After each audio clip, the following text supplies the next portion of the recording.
in this particular lecture, I'll talk about the absorption process in some detail. All right. So we have already introduced absorption in semiconductors. The graph on the left is something you have seen already, wherein we said that if you look at the absorption phenomena in semiconductors, you essentially have this valence and the conduction bands, and if your energy of the incoming photon is greater than the energy band gap, then it can get absorbed. That's what we actually only explained about the threshold, right? EG. But we didn't say that, you know, what is the functional behavior? What is the behavior with respect to wavelength above the band gap? We said EG is a threshold, that's it. No other intuition was there. So we'll try to develop that intuition in this particular lecture. So what I'm showing you here is this, you know, we already noted that when you have a direct band gap semiconductor, you have this steep increase in absorption, like, you know, for example, gallium arsenide or indium phosphide, they have a very steep increase in the absorption, and gallium phosphide also has reasonably steep increase.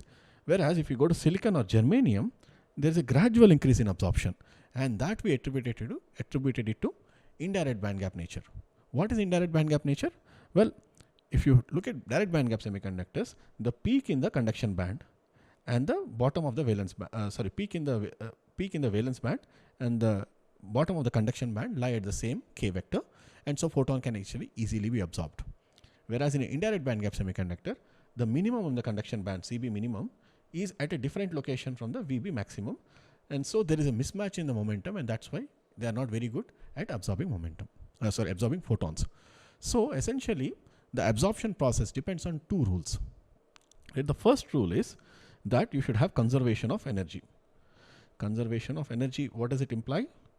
Well, it implies that, let's say if you have an electron in the valence band, it gets excited to a conduction band. So basically you have an initial energy, or, you know, let's say final energy minus initial energy of the electron should be equal to the incoming photon's energy. That is the conservation of energy. If your incoming photon has a lesser energy than the gap between conduction and valence bands, then it won't get absorbed. And then there's a second rule, that is conservation of momentum. How does that come into picture? We say that, you know, let's say the incoming photon has, let's say, a momentum, okay? We know the momentum is h cross k of the photon, and that should be equal to, I'll drop the h cross, so let me say h, or rather if I put that as well, no problem. So that should be equal to h cross kf minus h cross ki. So if I talk of the initial momentum of the electron, for example, if I look at this picture here, this is my ki, and the final momentum is kf here. So if you have two states like this, the change in the momentum is h cross kf minus h cross ki. That should be equal to the photon momentum. And we already mentioned that photon has negligible momentum, and so in effect it turns out that this is going to be 0. And that's why the conservation of momentum is not satisfied in indirect band gap materials, and therefore they are not good at optical absorption when compared to the direct band gap materials. All right. But it turns out that there is a little bit more nuance to it, and we'll try to understand this from more a theoretical standpoint right now. I'll introduce some terms and expressions. They are useful to give you a more insight, and later on when we talk about the quantum wells, you'll understand the ideas like selection rules and so on in a much better fashion. So I will take the example of the bulk semiconductor right now and introduce the methodology, how to understand it, and then later on we'll go deeper when we'll make the appropriate modifications to this framework in the subsequent lectures. All right. So the whole process of absorption in a semiconductor is essentially determined by Fermi's golden rule. Okay, this is an expression that is attributed to Fermi, wherein the transition probability between two states. Okay, that is not transition probability. So if let's say you have an electron and in the initial state I, the probability that it goes to the final state F is given by this expression, which essentially contains two parts. You know, the constant 2 pi h by h bar is there. In addition, you have what is known as a matrix element. Okay. The term matrix element will actually become clear when we talk about selection rules in the 1D case. We will do that later on. That the first component is the matrix element, this part, and the second part is the density of states. Okay. So what happens is these two are going to contribute to your absorption process, and we need to understand this, and we will do that for a 3-dimensional case. And so first, step by step, let's start with the matrix element. Matrix element is given by this expression here m, and this is the Dirac's bracket notation. Essentially m is integral of psi, okay, I should actually have mentioned here psi f, okay, and psi I, which are the initial and the final wave functions. Okay, so this psi represents the wave function of the electron, wave function of electron. If you have studied quantum mechanics, you would be familiar with this. And the term h prime is essentially the perturbation caused by light. So you might have studied in quantum mechanics that, you know, if you want to understand the behavior of this nanostructure materials, you'll have to solve the Schrodinger wave equation. Okay, and the Schrodinger wave equation is nothing but the Hamiltonian applied on psi wave function. It's an eigenvalue. It gives you an eigenvalue E, and then the wave function again. So it's an eigenvalue problem. So you find out the Hamiltonian for the system, and then you find out the eigenvalues of the Hamiltonian, and then you get the solutions. All right, and so here right now what's happening is you have an incident electric field, right? You have a photon which is incident. It contains an electric field. How does that electric field perturb the, let's say, an atom? Okay, how does it perturb? And that is captured by this Hamiltonian, which is interaction Hamiltonian, or, you know, perturbation, whatever you want to call it. So h prime here, so is basically the change in the energy. So if you have an electric field incident and you have a dipole, how does the energy change? Well, we know from basic physics that it is basically P dot E. The electric field is a vector and the P is a dipole moment. Okay, so when you compute P dot E, you get the perturbation due to the light. Okay, so what is that? Well, we'll simplify it. You know, let's take a simple case of a light beam which is polarized along x direction, and it only causes a dipole moment in the x direction. So in that case, basically dipole moment is simply charge times the distance. You know, let's say your incident electric field caused the electron to get displaced. You know, electron related to the background nucleus. So there is a dipole moment which is created, right? So what is that? Well, that is E times x is a dipole moment times electric field. Electric field, we'll assume that, you know, it's a plane wave which is incident. So I'll take it as E naught exponential IKX. This is my incident field. So it's a big name, you know, the perturbation, Hamiltonian, and so on. But effectively what it is giving you is dipole moment times, this is a dipole moment, electric field. If you think of 3 dimensions, we'll have to write the vector notations. I just wanted to simplify that. All right. So now one part of the matrix element is solved.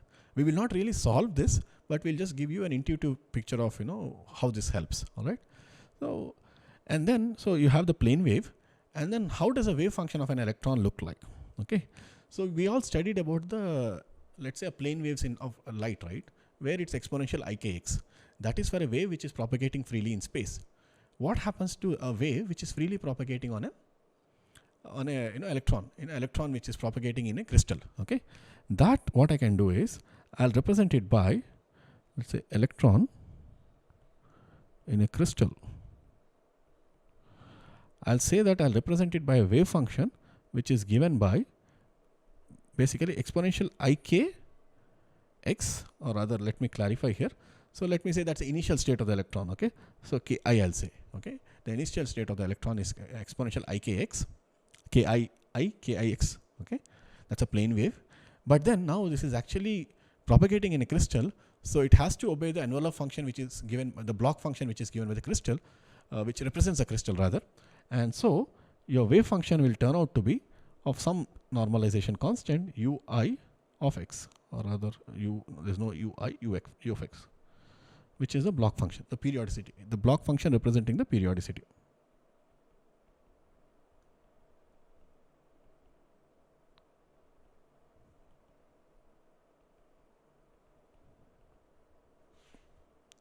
So I understand for some of you this might be a little bit more than what you've been exposed to. Don't worry about it. We will give you finally the physical intuition, and that's what, you know, I think you should, I would ask you to focus on. If you're not following fully, it's okay. Just bear with it for a moment. I'm just trying to address the more advanced students who are taking this course. All right. So now essentially you have the electron wave function which is given by this. So what is my matrix element? Well, you can write it like M is basically going to be an integration in this case, and the psi f is a final wave function. So I'll drop all the constants. Okay, they are there, you know that, but I'll just drop it. Okay, u star of x, because psi star is a complex conjugate, so I'll write it as star, and then EIKFX. Okay, that is the initial wave, the final wave function, multiplied by h prime, which is essentially I'll drop the electron also, E also. So x exponential IKX. Final, the third expression is the initial state wave function, which is going to be u of x exponential IKIX. Okay, I'm sorry, I should have taken the conjugate here. There should be an I in the initial in the final state as well. Okay, minus KF. Okay, and then KI dx. This is my matrix element. So it has three parts again. This is my psi f star final, the complex conjugate of the final state. This is my psi I initial wave function, and the matrix element. Sorry, not the Hamiltonian, interaction Hamiltonian. Okay, these are the three terms. So what does it tell you if you look at it? Well, it tells that you have to integrate this, but you have a periodic structure. So let's say you integrate it over a unit cell. Okay. The interesting thing is the exponential terms. Let's say you just combine the exponential terms. Okay. So I'll say this is exponential I. I'll separate out k. So basically k minus, I'll write it like this, kf minus ki, and then x. So this is my exponential term, and essentially this is a phase term. Rest of it, you know, the complex conjugate of the block function times the complex conjugate will give u square, right? But then you have this phase term which is coming in, and what happens is you have essentially a wave which is propagating in a lattice, and across each unit cell you can write out the wave function. And if they don't satisfy, there is a residual phase term in that integration, then it turns out that the entire m term will go to 0. Okay. Suppose what happens if your k is not equal to, if your k is not equal to kf minus ki,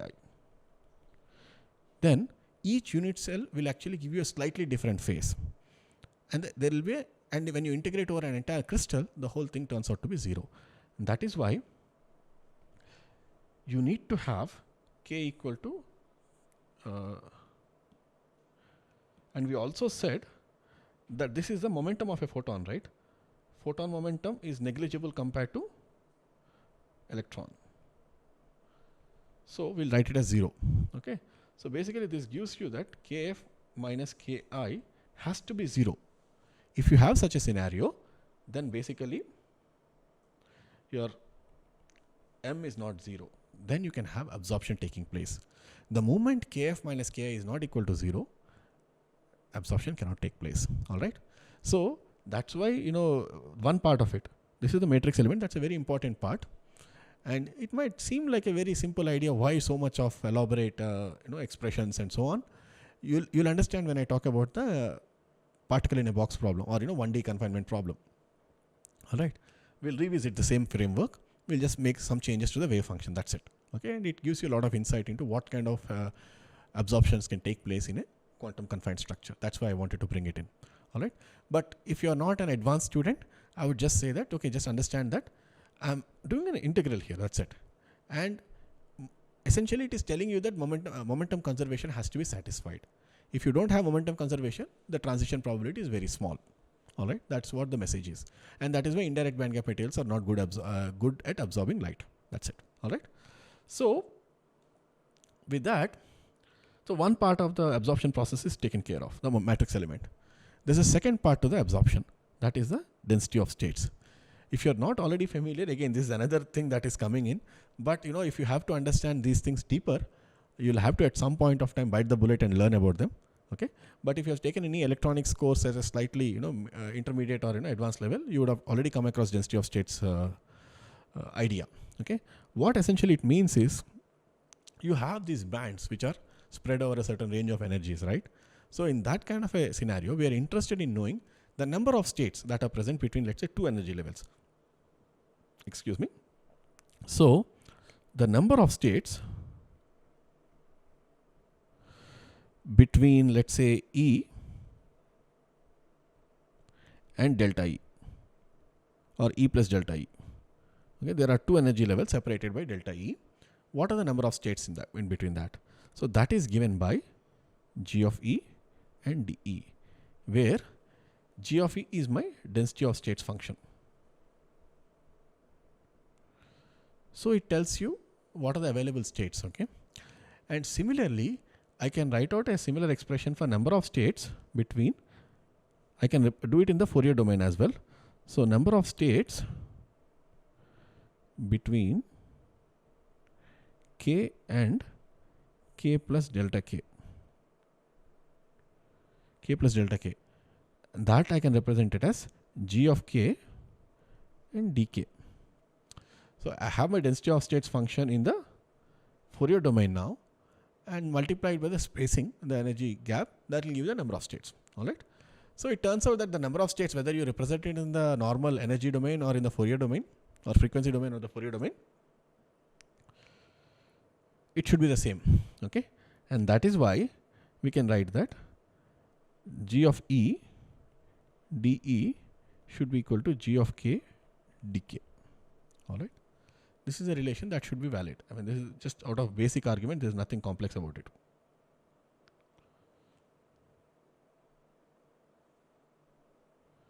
Alright. So up to this point, any questions? Alright. Okay. So now, I mean, I can avoid all this and just give you the density of states expression. But I just thought that I'll be more thorough about it, so that, you know, when we talk about the low dimension structures, it will help you. All right. So now, once you have this, the usual technique that the people use is count the number of states in the spatial frequency domain, the K domain. So basically, that is G of K equal to K square by 2 pi square. This is the expression for density of states. I'm not really going into the derivation of it. I'm just telling you that this is the expression. So once you have it in the K space, you can immediately find what is the density of states in the energy domain. Okay. So I can write out G of E, which is the density of states in the energy domain, as, I'll take from this relation. So basically, I'll write it out as Gk dk by dE. Okay. So, and if I want to take the spin, you know, Pauli's exclusion principle tells you that, you know, in every energy level you can have two electrons, let's say, of opposite spins. So you sometimes put a 2 here just to account for that. And so that is going to be 2 Gk divided by dE by dk. This is how my density of states can be calculated. So for, let's say, you know, this is for any dimension, 1D, 2D, 3D dimensions. So in the case of 3 dimensions, the G of K is what is given to you. And you also know what is my energy dispersion. You know that it's parabolic bands, h cross square K square by 2m. I can substitute and I can find out. So finally, what comes out is G of E is equal to some constant. I just don't want to look at that. C of E times C of multiplied by root of E. So what it tells you is, if you take a bulk semiconductor, the density of states exhibits a parabolic dependence. Okay. And that has a lot of implications. Why? Well, if you have this semiconductor, the absorption coefficient essentially becomes proportional to square root of E minus Eg, or rather Ec here. Okay. So if you take the valence band top as a reference, your photon has to have a higher energy than the band gap. Only then it can absorb. But after that, because the density of states exhibits a root of E dependence, the absorption process itself depends parabolically. So this is my absorption expression, and this is going to be true for h cross omega, h cross nu greater than Eg, whenever you have this. And suppose this is equal to 0 whenever h nu is less than Eg. So this is a simple model that accounts for it. We have not really derived any of this. We just mentioned that it should be this. Because the density of states exhibits a parabolic, you know, square root of E dependence, absorption also must exhibit a square root of E dependence. That's a take-home message I want to give you from here. Okay. And so that gives us a very nice way of finding out, you know, optical properties. On the right here, what you see is the energy on the x-axis and absorption square root of absorption. So basically you are plotting alpha square, let's say, is proportional to E minus Eg here. Okay.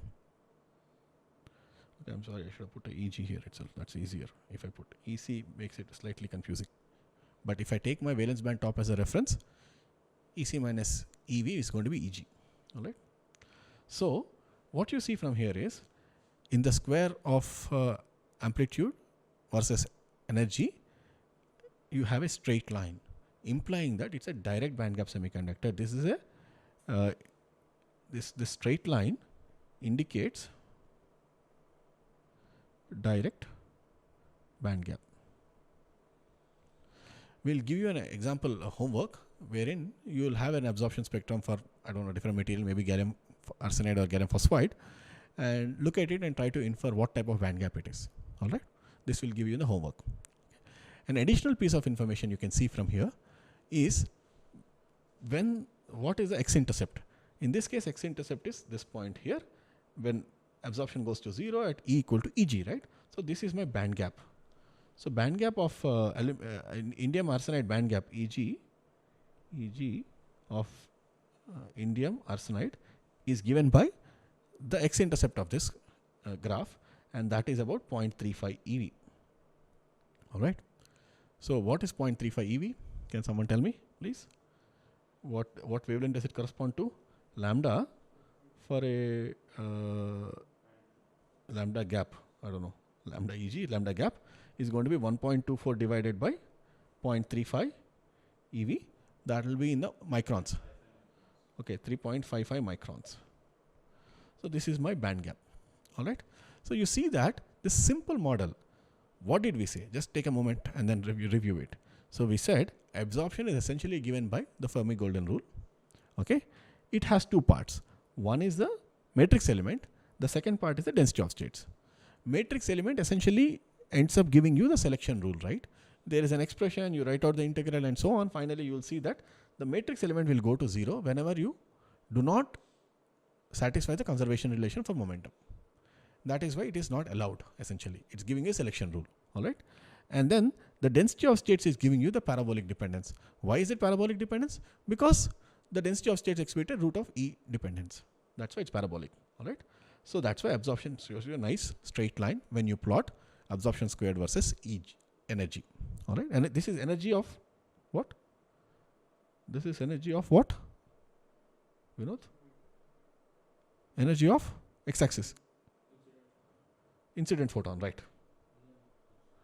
Energy of incident photon versus the absorption, right? That's a wavelength. I mean, you can put energy, wavelength, whatever, you can keep converting. You know how to convert all this by now. All right.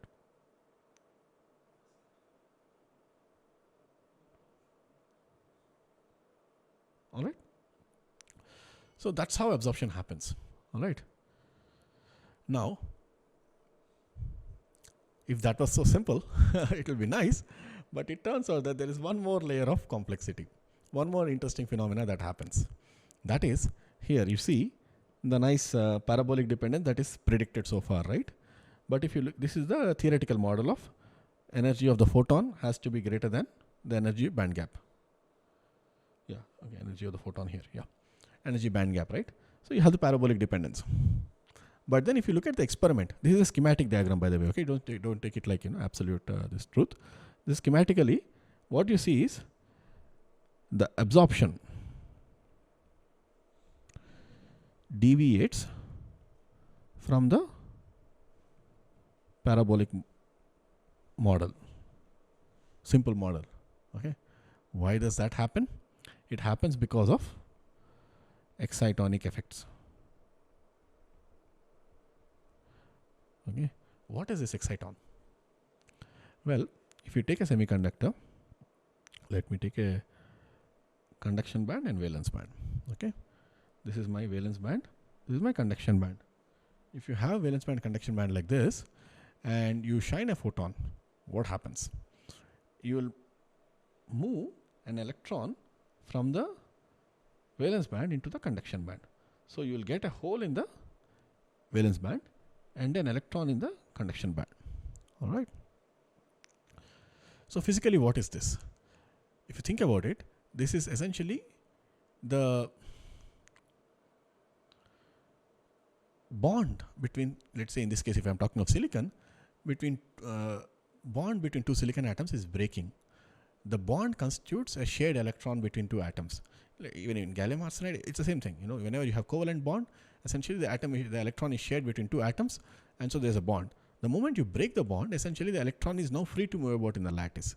So what you are having whenever you have an electron hole pair created is that the electron hole pairs are at the same physical location. It's just that the bond has broken, that's all. What happens if electron and holes are at the same location? They essentially have Coulombic interaction, right? Coulombic interaction. What does it lead to? A Coulombic interaction leads to formation of a bound state. Okay, so basically bound electron and holes. And a bound electron and hole is also called as an excited electron or an exciton. This is excited electron, or short form exciton. Okay, so what if there is a bound electron and hole? Well, it turns out that if you have a bound electron and hole, there is a dipole moment, right? And whenever you have a dipole moment, you can absorb very well at that energy. So now, because of the bound electron and hole, let's say you think of a photon that is incident at the band gap, okay? And so it can create this electron hole pair. There is that energy gap, but then there is this Coulombic attraction energy that is also associated with the exciton, which is exciton binding energy. And so the energy required for absorption reduces by that Coulombic attraction, okay? So let's say if you take various materials here on the right, I'm showing you a table containing various materials, and what you see is that if you take a material like gallium nitride, you see that this expression Rx is the binding energy of an exciton.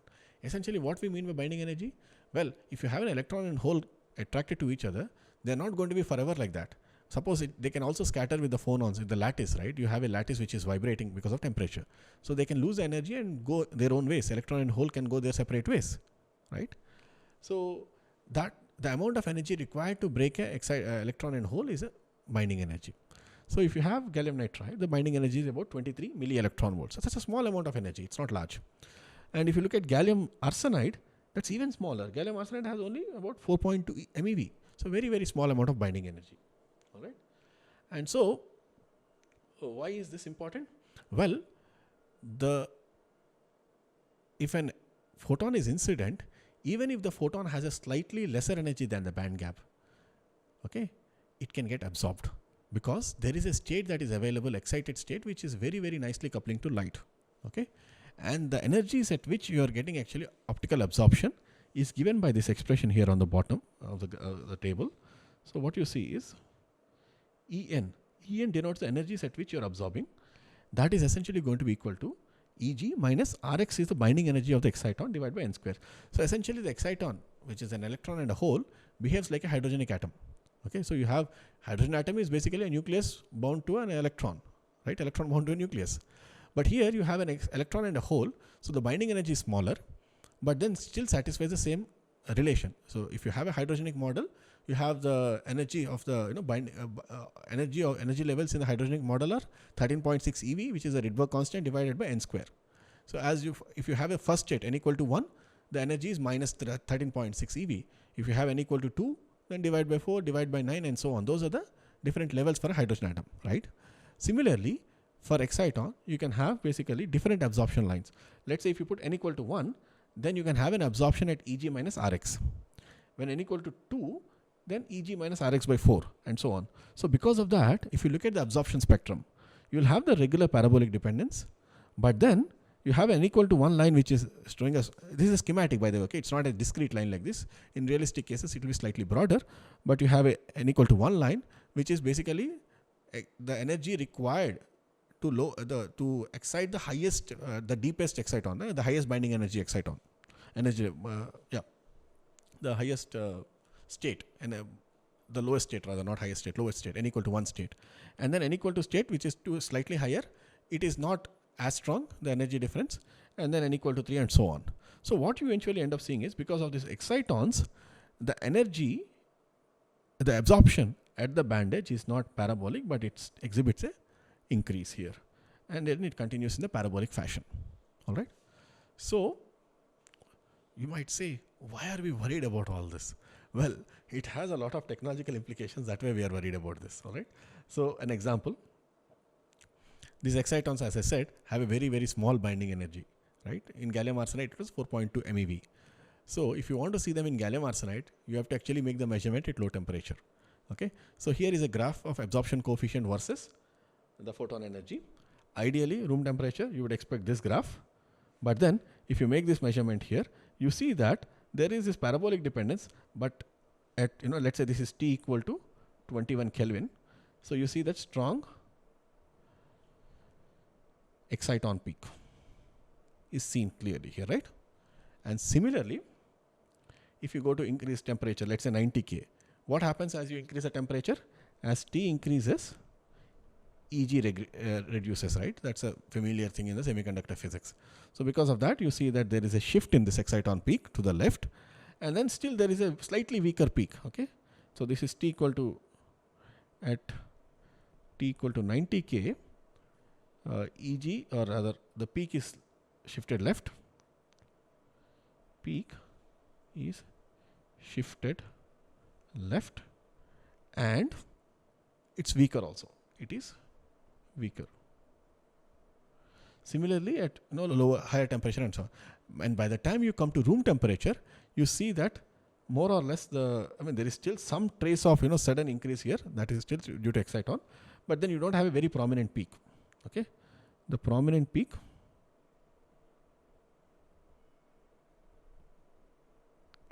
vanishes. All right. So this is how the temperature dependence happens. Then you might say, okay, if I don't even see the exciton peak in absorption, why are you teaching me all this? Well, it turns out that the exciton binding energies for bulk materials are small. Okay, that's why you have to go to low temperature to actually see them. But if you have a two-dimensional material, let's say I have a quantum well, or I have, let's say, a TMDC material, right? Transition metal dichalconionide materials. Okay, these have very strong exciton absorption peaks. And why is it important? Well, it turns out that if you have a strong exciton peak, you are able to absorb light better, as seen from the strong absorption peaks. And when you are able to absorb light better, you can also try to harness that energy and convert it into electricity.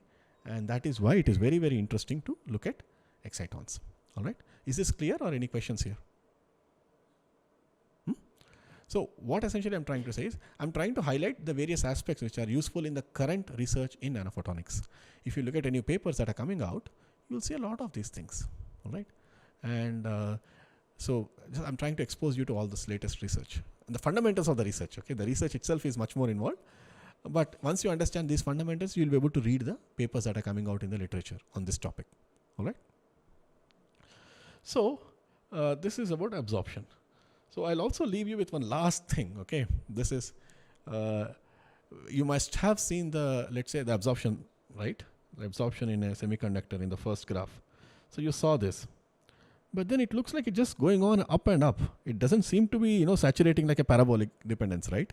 You must have noticed that there is this increase here. And I don't know if you wondered, if you are a careful learner, you would have observed this.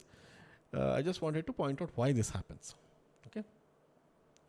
So when you talk of, let's say, semiconductor, we are always talking about the absorption threshold as the Eg. Okay, this is the data for silicon. Okay, silicon is an indirect bandgap material, of course, we know that. But how does the absorption vary as a function of energy? So since we said silicon is an indirect bandgap material, this is how the band structure looks like. So you have the peak of the valence band here, and the minimum of the conduction band. Energy difference between the two is 1.12 eV, which is the bandgap of silicon. Okay, so absorption should be weak around that. We already saw that. But if you look at, you just expand the energy scale over which you are measuring the absorption, you see the graph looks like this. So initially the absorption is weak. So this is where the band gap is, very, very small amount of absorption. But the moment you increase energy, there are some very significant peaks that are coming in here. So for example, This peak here occurs at roughly, I think this is, I would say, around 3 point or 3 point something, 3.5 eV, I think. Okay, and then there is this around 4.2 eV. There is another peak. There is another peak here, which is slightly above 4.2 eV. So you see very strong peaks. Why are they coming? So to understand all of this, finally it goes down to the band structure. The way the electrons behave in a material is very, very closely intertwined with how the material responds to light. All right. So what you see on the right is a band structure of silicon, which is taken with a lot more detail. And what you see is the bands are parallel over a range. For example, you have the indirect band gap here, but if you look at slightly higher energies, you see that an electron can go from this valence band here into the conduction band. This transition also is allowed. And similarly, another transition is allowed from here to here. So this energy gap is, I think, 4.3 eV, and this energy gap is equal to 3.5 eV. So what you see is, at higher energies, there are other transitions that are possible. Whenever we talk of the conduction band to valence band, valence band to conduction band, valence band is the highest filled state, and the conduction band is the lowest empty state. But then there are a lot more bands available higher than that, okay, in a band structure. And you can have transitions to that. It can also happen that over a wide range of case, for example here, these two bands are parallel. So the parallel bands indicate absorption over a range of K values. So absorption is very efficient now. And since they are parallel, the joint density of states is very high, and so that's why you have very strong absorption peaks here for silicon at higher energies. All right. So the relation that we mentioned, right, alpha is proportional to square root of h nu minus Eg, that is valid close to the band edge, like we saw in the case of gallium arsenide, close to the band edge, or even indium arsenide, we saw, right? So both of them, they are valid at that low energies, but when you go to higher energies, this is no longer valid. All right. So this is my discussion on the band structure. So in the next lecture, I'll quickly introduce another topic, which is called as optical gain. Okay, that's the last topic that I want to talk about. Then once I do that, I'll move to the quantum confinement effects. That are the main topic of interest in this week. All right. So thank you very much for your attention. I'll see you in the next lecture.